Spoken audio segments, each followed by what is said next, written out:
Hello, everybody, and welcome to today's show of The Zach Drew Show. I'm your host, Zach Drew. And I'm Andrew Bellers. Man, I'll tell you what, we've had a busy week, have we not? Yeah. So as you know, we announced some very exciting news last week. Josh Peck, who was formerly with Skywatch TV for 7 years, has joined the team.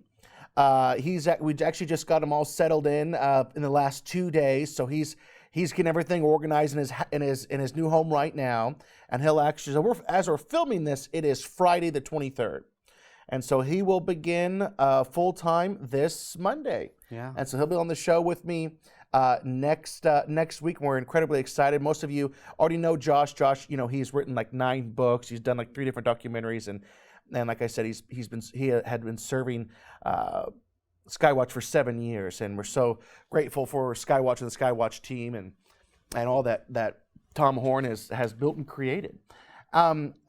So it is a time of radical change. We have things that we are preparing to do that we can't go into great detail in right now, but we're going to be getting kicked off. We have 2 strikes on YouTube. 1 more, we're gone. And we literally promoted a video last week of the big news that Josh Peck was coming. Yeah, real hate speech there, right? Yeah. And we've been blocked from sponsoring any videos for the next several months. And they said that your account is currently in review to see if you ever can again. There has to be another source for us to go with that are actually have better algorithms than decent platforms like Rumble and Telegram. And that's what we're going to be working on in big ways. It's a time of great expansion. And I want to let you know that we started our fundraiser last week, this expansion fundraiser to do all that we need to do.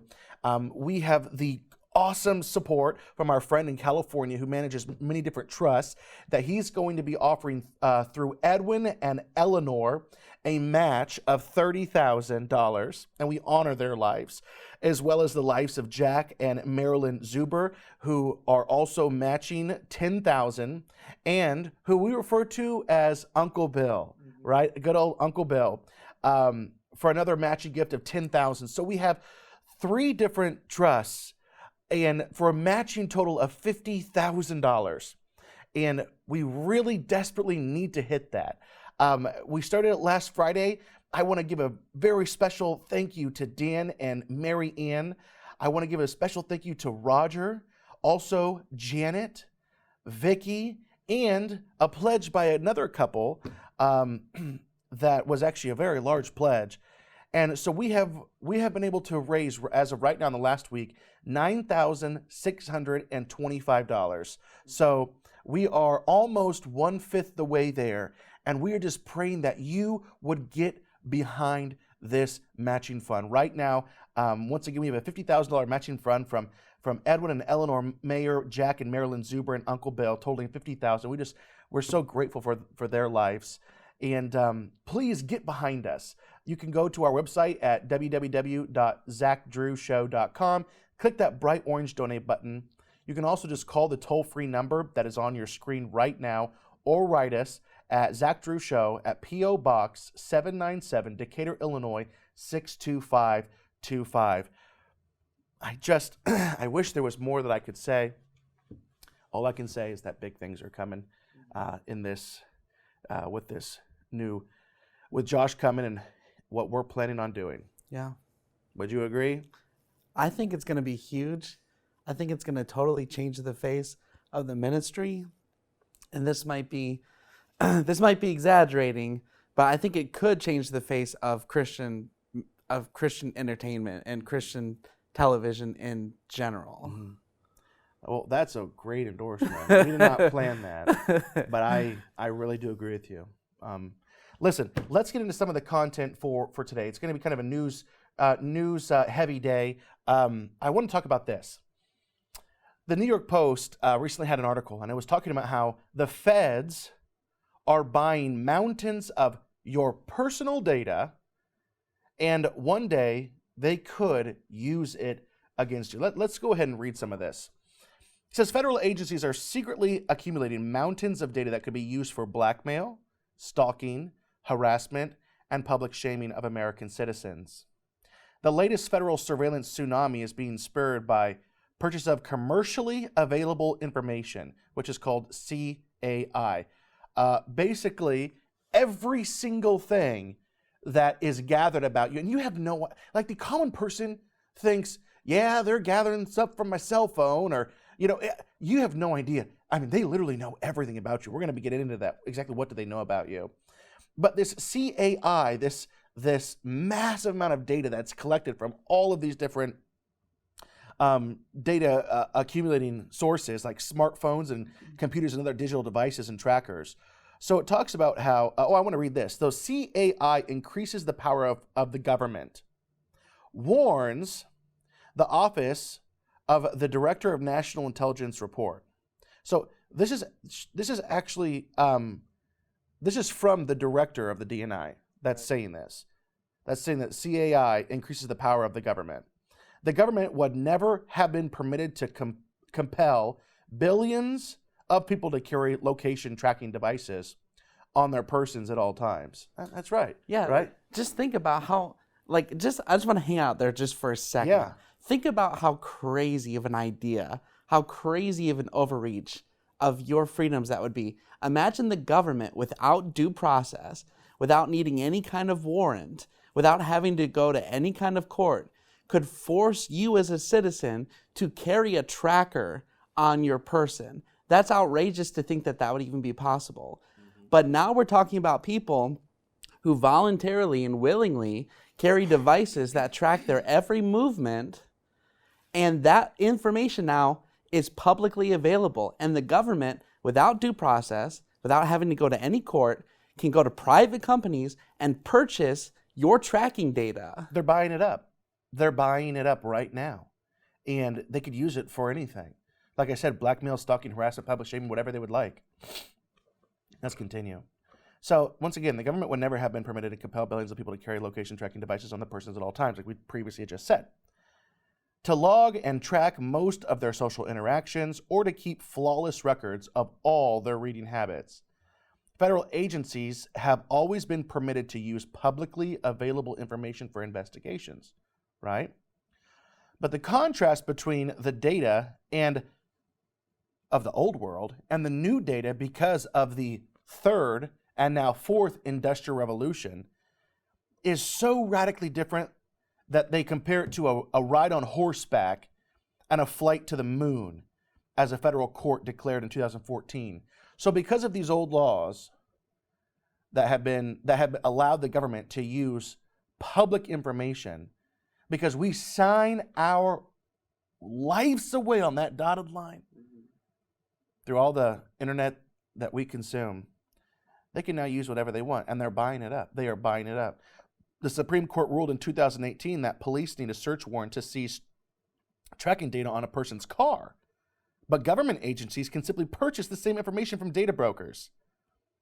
Senator Ron Wyden cautions, if the government can buy its way around the Fourth Amendment due process, there will be few meaningful limits on government surveillance. And you know what? Just one more, just in case you didn't know. Here's an old article that talks about something interesting concerning this matter. Did you know that the CDC, the Center for Disease Control, bought a radical amount of cell phone data to track vaccination and lockdown compliance?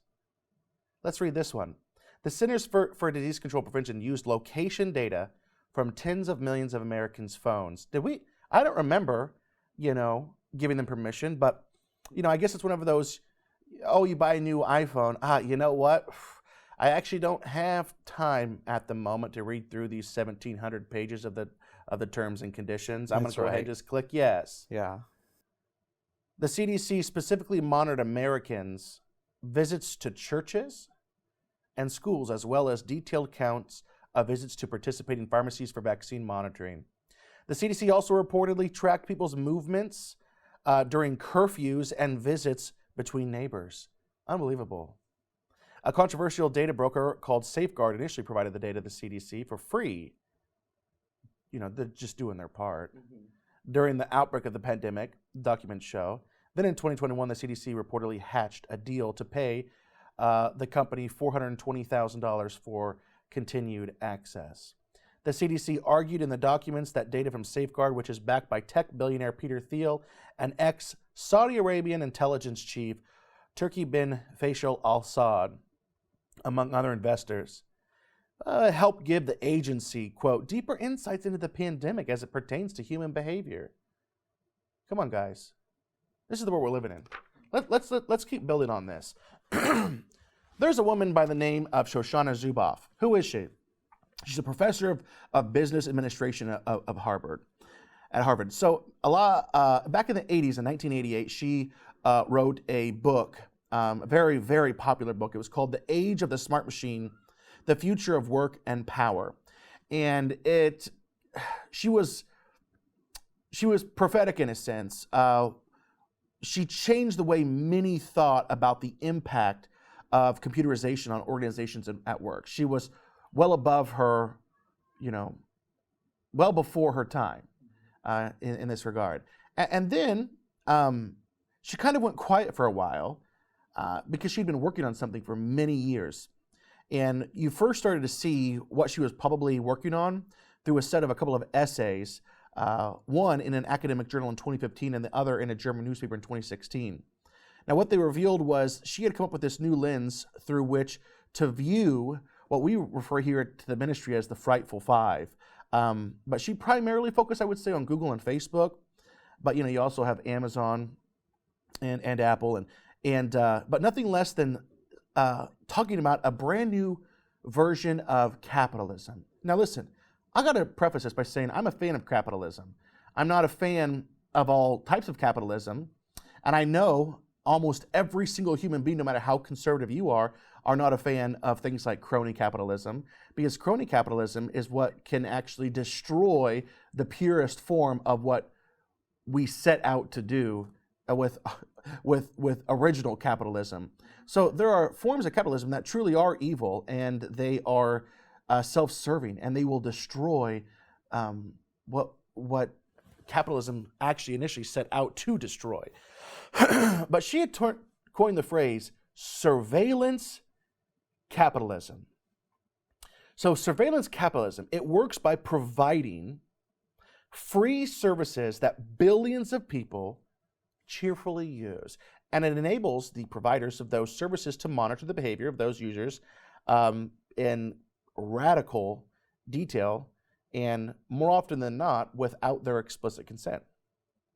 So now, as she puts it herself, surveillance capitalism it unilaterally claims human experience as free raw material. Let that sink in. It claims that your human experience, your life, your experiences as an individual are free raw material for translation into behavioral data. Now, although some of these data are applied to service improvement, the rest are declared as proprietary behavioral surplus, fed into advanced manufacturing processes known as machine intelligence, and fabricated into prediction products that anticipate what you will do now.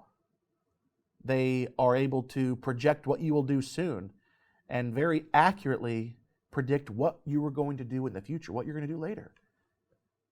It's terrifying. I was talking to someone recently. I said, these things are 80 to 85% terrifying and 15 to 20% absolutely fascinating. That there's actually technology that exists like this. And most of us are just, waking up, watching some TV, going out to lunch and, just hanging out. We have no idea what's actually happening. But she continued by saying, finally, these prediction products are traded in a new kind of marketplace that she calls behavioral futures markets, where people are betting. So essentially, we're just a bunch of corn or wheat or oil that you can have you can bet your futures on. So surveillance capitalism, capitalists, they've grown immensely wealthy from these trading operations. For many companies are willing to lay bets on our future behavior. Now, I've said this before, and I will say it again. And please hear me, because it is so true. So please hear me.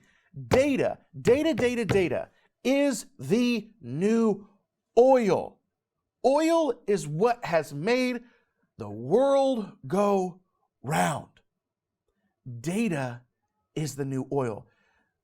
Civilizations have risen up from nothing, from the desert of nothing, like Saudi Arabia. Wars have been won, wars have been lost, all around oil, oil, oil, oil. They are mining humans like coal. Humans and their digital experiences, thoughts and feelings, and our behavioral patterns. We are the greatest natural resource on earth today. And data gathered by the Frightful Five, being Amazon, Apple, Facebook, Google, and Microsoft. And we've talked about before how there are posers in your home. I mean, whether it's your streaming platforms or even, your Roomba, that's, your little robot that vacuums your floors. We've done shows about how it was released that they're actually collecting data on your home, on the exact layout. They're essentially drawing a blueprint of your home, and then they send that data in the cloud to the highest bidder, Roomba. And the Roombas are making more money, had made more money off of the selling of their data than the cost of their vacuums. And they were selling it to people like Amazon, by the way. I remember one time I was in a conference in London, and we were there listening to a lecture from an executive, one of the major car companies of America. And I'll never forget what they said. They said that this company will make more money in the data off of future smart cars than the sale of the car itself. They will be able to make more money off of selling the data that the smart cars collect than the purchase price of that vehicle. And this would have been a few years ago, and he was talking about how it's 2 gigabytes of data. 2 gigabytes of data is collected every couple of minutes in their smart car. And I remember he talking about how it had 11 sensors. I'll tell you right now that in 2023, if you buy a Tesla, it doesn't even have 11 sensors. It has 20 now. 20. But isn't that a startling fact? It's like, I don't know, it's just so crazy. It's like you buy this computer for Apple, and Apple gets a check.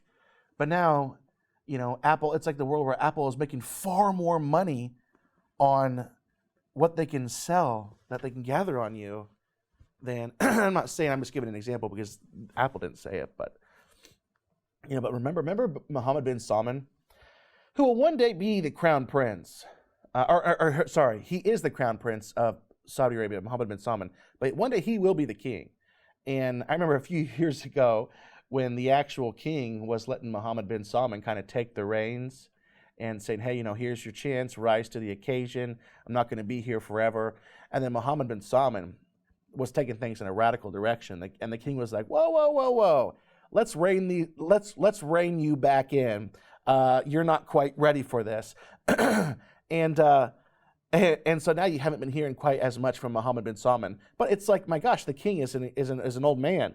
He's going to be gone here relatively soon, and Mohammed bin Salman will be the king. And so don't remember, it was the crown prince that was pushing Aramco to go public. He was one that was pushing to sell off their oil. And the thing that makes them survive, it's like that's the only thing that they have. If they didn't have oil, it would literally, you might as well just like imagine like what the movie Aladdin was like. Right? I mean, like that's like Arabian Night, and just camels going. I mean, there would be nothing. Yeah. Right? But it's because of oil that made them into what they are today. And he was wanting to sell it all. Sell it all. Why would you want to sell it all whenever that's how you bank on making money annually every single year to sustain? It's kind of like saying, hey, Bellers, would you like $1 million? Would you like $5 million right now?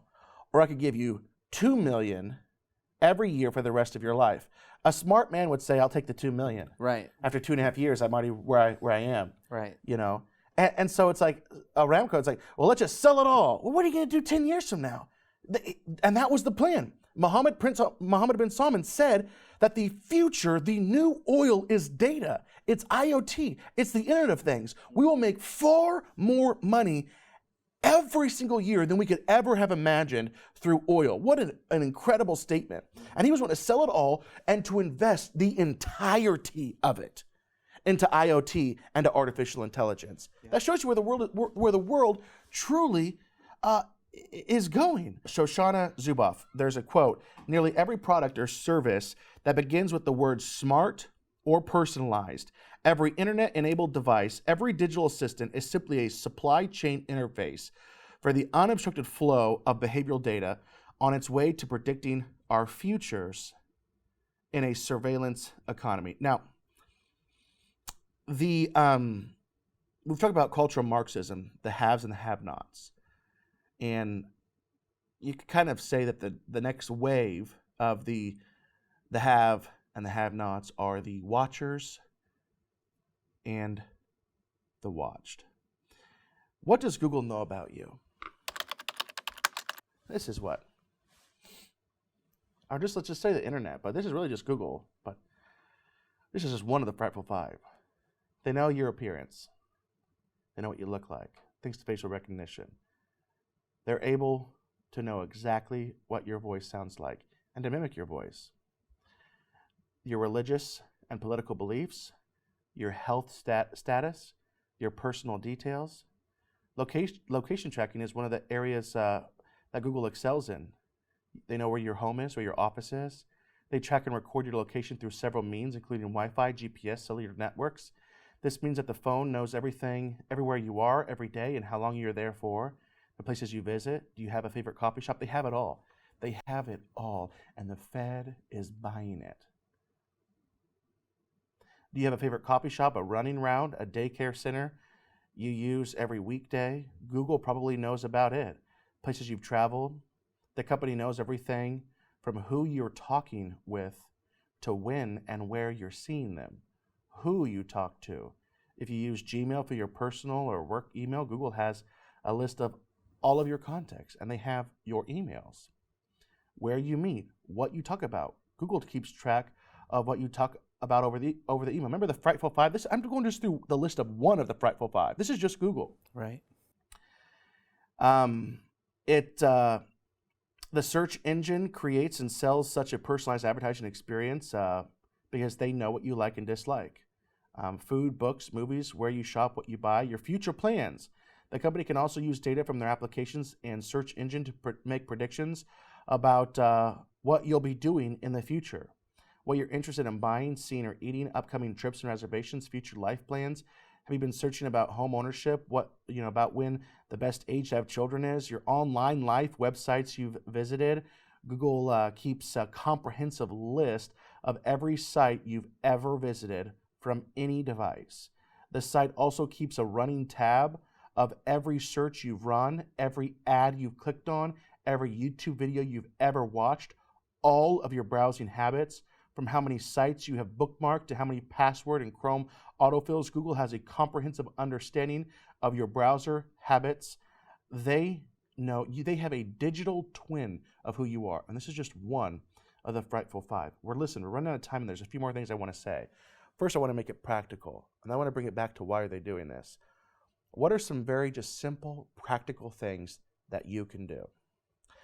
Right now, in 2023, this is what you can do. But I think this will change in just a few years. I think it'll be so invasive, even so much more than it is, that there's going to have to be a new game plan. But some very simple things that you can do. You need to pay a monthly subscription and find the best VPN provider that you can. We have VPNs.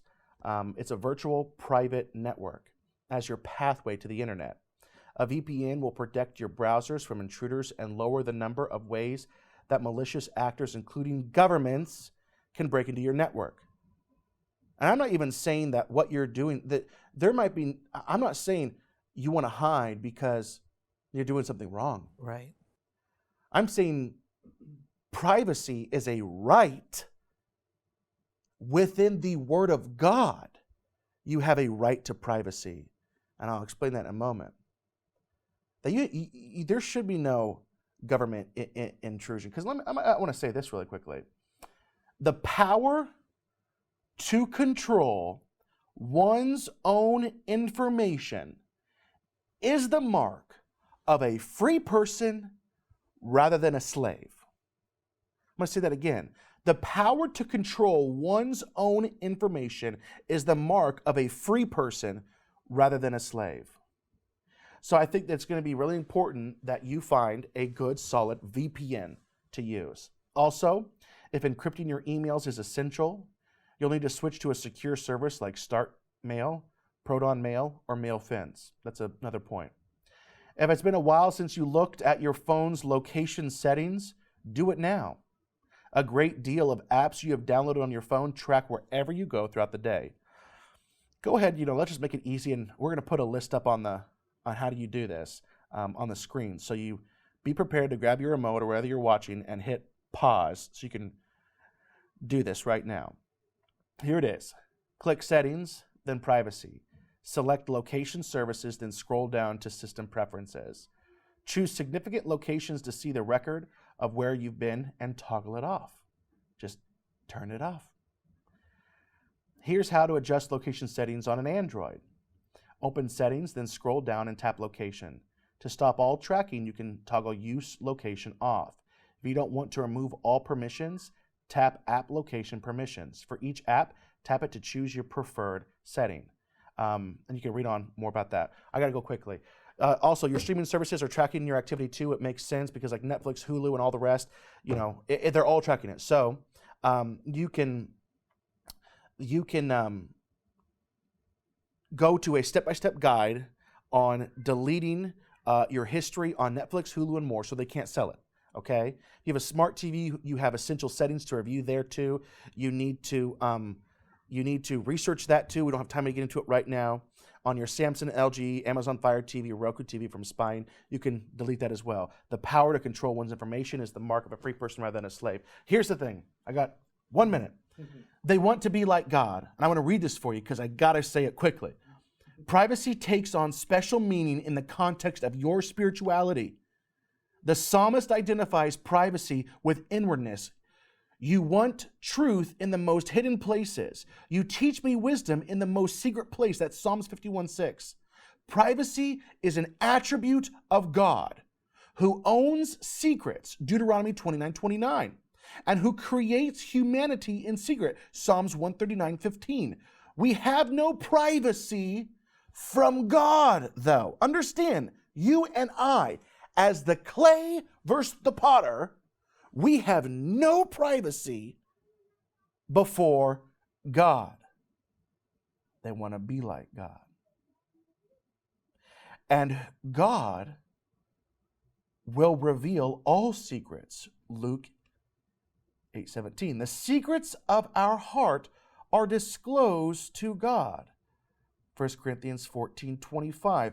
Who judges these secrets by Christ?